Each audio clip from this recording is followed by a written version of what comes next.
So ay guys, natadiri sa tong tindahan karon no, magbangag ko og mga makaon no, mga chichirya, mga big girls kay wala na ikoy mga display di area. Nya gamitan ako niya ko ang single hole puncher. Kuno siya guys sa metal nya 3mm ni siya nya. Napo ni siya 6mm available diha sa atong handy basket ha, nya barato ra kay ni siya. 6mm ang akong gipili guys nga gipalit kay mas okay kay siya gamiton kaysa sa 6mm kaya 6mm ang good is pananglitan parehas ani oh. Tira na siya sa 6mm kay dako man siya og kanang distansya no. Oo. Pero og magamit ka kani imo ang bangagan, bangag diri kansi kaayo kasi imong baligya kay mabuslot man og 6mm ang imo ang ganito kani. Mama ni siya 6mm.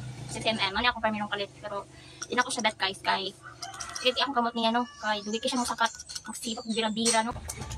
Akong ibuhat is kaduhaon na na ako siya og bangang pero maigo man na siya diri sa kuwangan. Namambot na yung mga inani sa inyong mga sari-sari store no kani ang cook. So igo ra siya kaduhaon na ako sa bangang. Igo oy. Kanina akong gigamit. 3mm ha metal na diya sa mga yellow basket guys. Marato ra kaayo. So magbangag na tani ato ang kuan. Ang mga chichirya. Kaya gikan ko nang umpra. Ay wala na koy wala na koy mga tindaday. Nahurot na sa barista ko no. Isa na kayo, mas okay good ang ang 3mm kay dali ra kayo sa nika magbangag.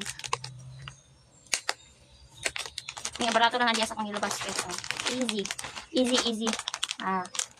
So kung ganita mo mga single hole punch, dili lang mo nga shop na ko i-recommend good pamalit kay okay kay siya no. Dali ra kayo ang trabaho ninyo gyud. Di mo malangay kay og sa uban nito mga shop na mapurol bitaw siya no inig-ana ninyo di siya di siya masakat so kapoy kay ba hasol so nakanindot ani siya guys kina siya sa laruanan sa mga inyong ang binangagan so ayan laro na ko diya sa kay basket barato ra kay ni siya karon gyud kaning metal single hole punch simit kay yung nabito may mga sari-sari store tindahan gamit kay number 1 gamit kay ni bagag sa inyo ang mga chichirya